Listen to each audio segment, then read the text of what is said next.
नमस्कार मित्रों, मैं Truvina Yadav, assistant professor political science, government college Bansur, Alwar. मेरे इस चैनल पर आप सभी का स्वागत है।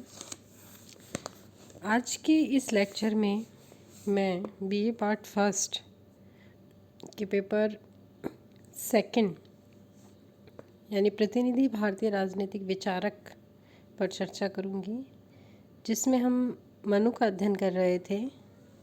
मनु के संबंध में हम राज्य की उत्पत्ति, राज्य के कार्य और सप्तांग सिद्धांत, मंडल सिद्धांत ये सभी देख चुके हैं।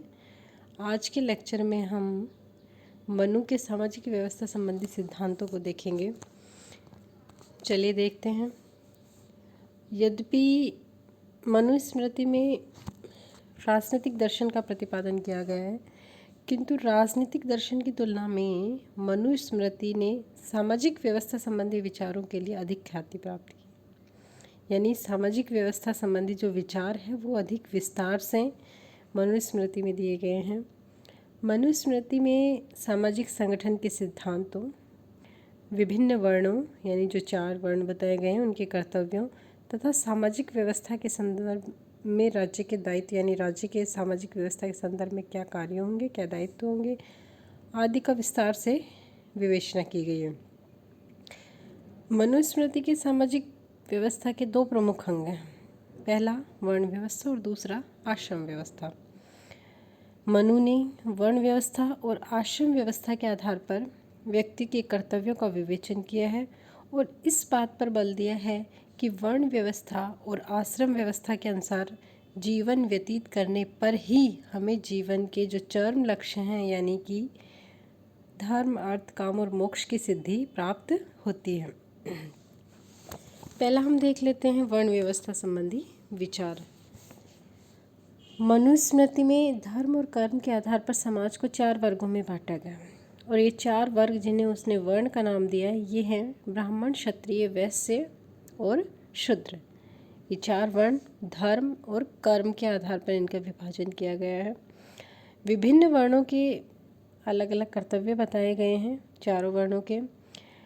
सबसे पहले हम ब्राह्मण के कर्तव्य और समाज में उसकी क्या स्थिति होगी इसको देख लेते हैं।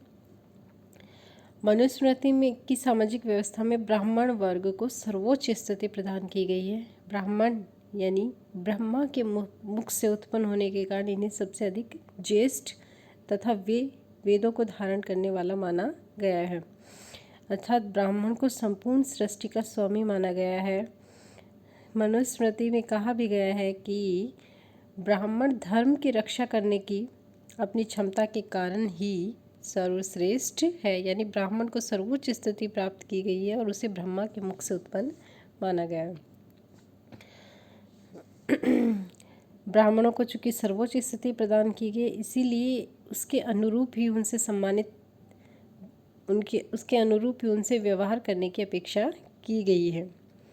ब्राह्मण के जिन कर्तव्यों को मनुस्मृति में विवेचन किया गया है वे हैं इंद्रियों पर नियंत्रण, पढ़ना, पढ़ाना, यज्ञ करना, दान देना व लेना। यानी ब्राह्मणों को क्या कर्तव्य होंगे? अपनी इंद्रियों पर नियंत्रण रखेंगे, पढ़ना, पढ़ाना, यज्ञ करना और दान देना व लेना। इंद्रियां 11 इंद्रियां होती हैं, 6 कर्मेंद्रियां मानी गई हैं और 5 ज्ञानेंद्रियां मानी गई हैं। मनु ने माना है कि ब्राह्मण को इन ज्ञानेंद्रियों व कर्मेंद्रियों पर पूर्ण संयम रखना चाहिए और ब्राह्मण को मानवीय आवेगों और संवेगों से मुक्त होकर सांसारिक वस्तुओं की मोह माया से ऊपर उठना चाहिए। अपने आचरण में शुद्धता बनाए रखना और धर्म के मार्ग पर चलना चाहिए। ब्राह्मण वेदों का अध्ययन करें और अपने शिष्यों को वेदों का अध्ययन भी करवाएं।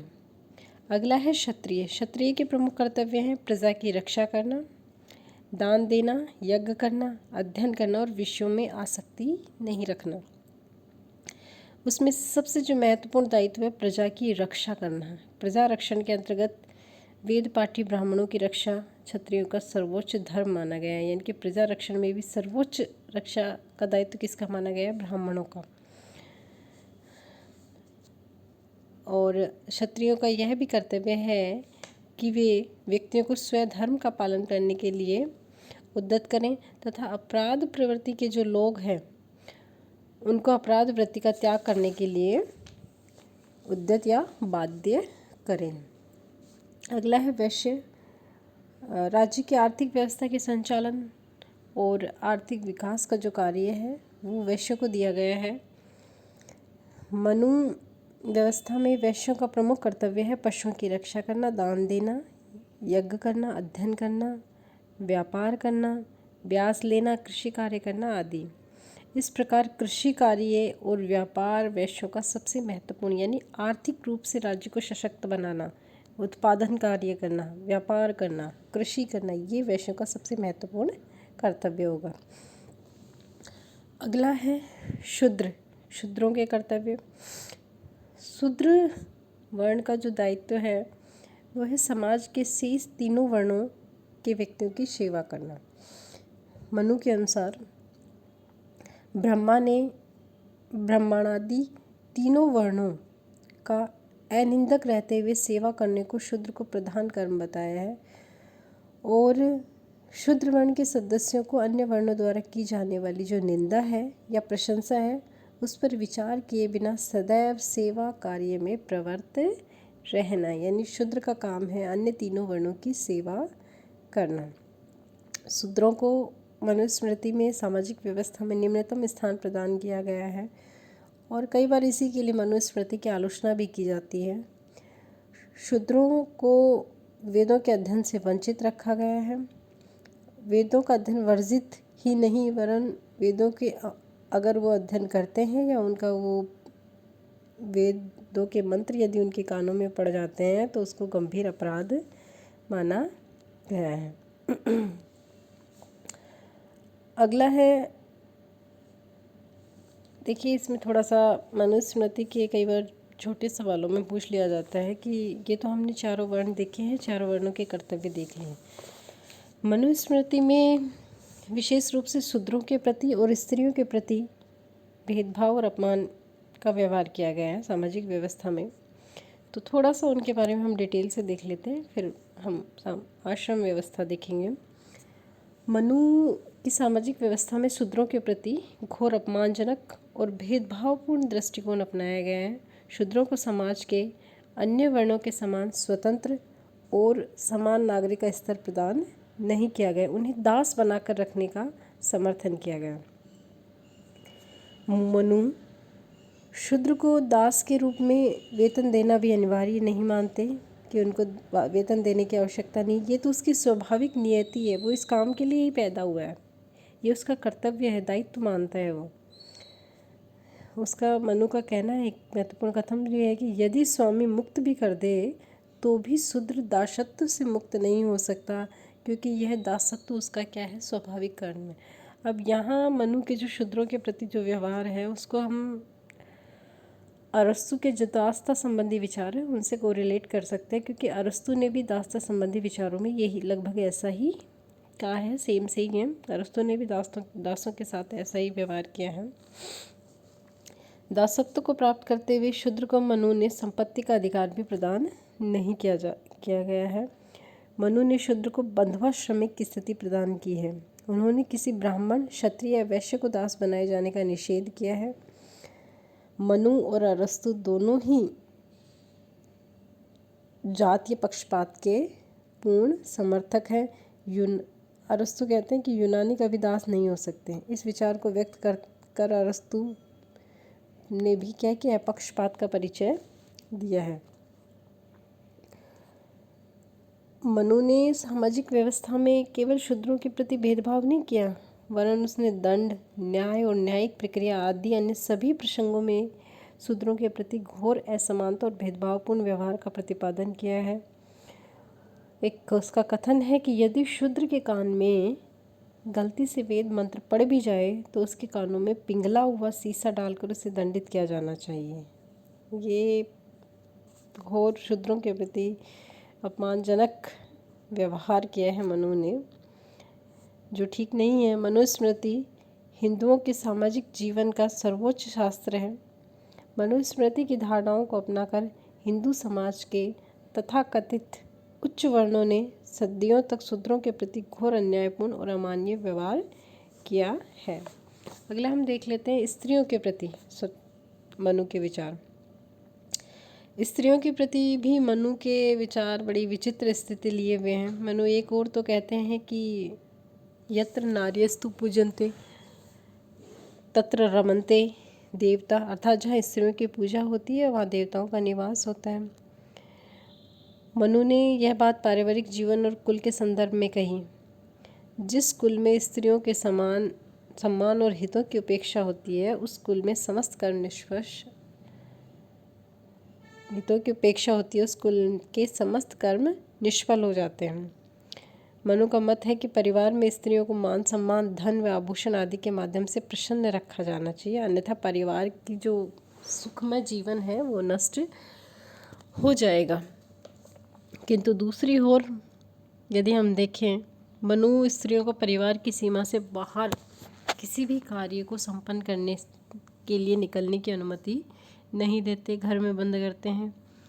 मनु स्त्रियों को घर से बाहर कोई स्वतंत्रता प्रदान नहीं करते। उनका मानना है कि स्त्री जो है वो प्रकृति से ही मंद बुद्धि वाली और कमज़ोर प्राणी होती है।